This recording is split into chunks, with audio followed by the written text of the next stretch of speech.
Мурда кийин билим берүү тармагында иштебеген Каныбек Иманалиев билим берүү жана илим министринин милдетин аткаруучу болуп дайындалды. Бүгүн бул маселени Жогорку кеңештин социалдык саясат боюнча комитети карап колдоп берди. Каныбек Иманалиев 2021-жылдагы октябрь окуясынан кийин президент Садыр Жапаровдун саясатынын бир катар багыттарын сындап жүргөн. Мындан улам депутаттар мамлекет башчы менен бир пикирге келүүсүнүн себебине кызыгышты. Сиз бул Садыр Нуркожоевич Жапаровдун командасына эми кандай өздүктүү yanыңыз менен кошулуп алдыңызбы? Биз кыргыздын жигиттери, ошон үчүн Садыр Нуркожоевичке рахмат.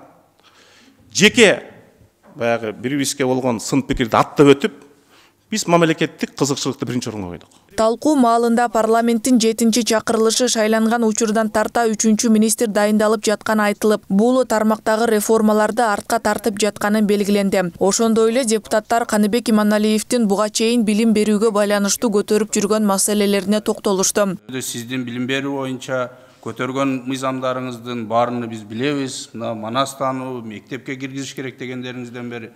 Эгер алар эми ишке ашпай калса, элдин баары айтып чыгат. Вот мынакей көрсө, жөн эле сүйлөп өйрөтүп турбайбы? Жумушка келгенде эч кандай алып кетиш кыйын экен, ала албайт экен деп. Соңунда тармактык комитет кесиби боюнча журналист буга чейин Жогорку кеңештин 4 чакырылышында депутат болуп, 2021-жылдагы президенттик шайлоодо талапкерлигин койгон Каныбек Иманалиевдин билим берүү жана илим министри кызматына талапкерлигин жактырышты. Түштөн кийин министрлер кабинетинин төрагасы Акылбек Жапаров баштаган өкмөт мүчөлөрү билим берүү министрлигин министрдин милдетин аткаруучу болуп дайындалган Каныбек Иманалиев менен тааныштырды. Билим берүү министрлигинде сизде 365 иштейт экен. Борбордук аппаратта 121, территориалдык бөлүмдөрүңүздө 244 адам иштейт экен. Айрымдары 30 жылдан ашыптыр. Аны да карап көрүңүздөр. Эгерде пенсия убактылары келип калса, пенсияга чыгып, жаштарга акырын орундарын беришсин. Мындан сырткары бир нөөмөт менен окуган мектептерди 2 нөөмөткө өткөрүү, жогорку окуу жайлардагы коррупциянын схемасын жоюу тапшырмасын койду. Өкмөт башчы жалпы республикалык тесттөөлөө былтыр 3 деген баага татыктуу болгонун айтып, сапатын жогорулатуу үчүн тестти 8-класстан баштоону сунуштады. Бул учурда президенттин маалымат катчысы Эрбол Султанбаев мындан ары мектепте ата-энелер тарабынан чогултулган акча токтотуларын Facebook баракчасына жарыялады. Негизинен орточо мектептер 50 000 сом жылына чогултат экен. Президент мен аны табам деди. Бир жуманын ичинде сунуш кылсак, бир жылга 100 миллион сом кетет экен.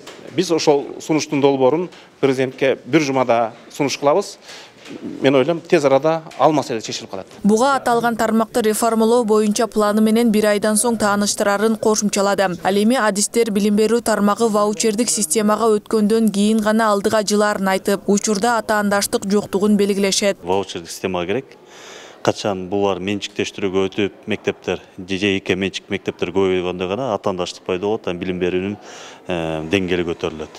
Ансыз мамлекеттик мекемеде, мамлекеттик мектептерде даяр айлык, атаандаштык жок, ал нерседе мында атаандаштык болбойт көп. Анан мындай кандайсы өнүгүү деле болбойт. 24 февралда министрдин милдетин аткаруучу болуп дайындалган Каныбек Иманалиевди президент Садыр Жапаров кабыл алган. Биринчи жолу болуп жаткан мындай учур коомчулуктун алкоосуна татып, мамлекет башчынын анын жүргүзгөн саясатына сын айткандар менен бир пикирге келишкени бааланууда. Буга Садыр Жапаровдун саясатын сынга алган Каныбек Осмоналиевдин тил комиссиясынын жетекчилигине, Өмүрбек Текебаевдин Кыргызстандын Германиядагы элчи кызматына, Дайырбек Орунбековдун президенттин саясат бөлүмүнүн жетекчилик кызматына даярдалганы мисал келтирилип, бул кадам өлкө башчынын айкөлдүгү катары сыпатталууда. Айта кетсек, Кыргызстан эгемендүүлүк алгандан бери билим берүү министрлиги 18-жетекчини дайындоодо.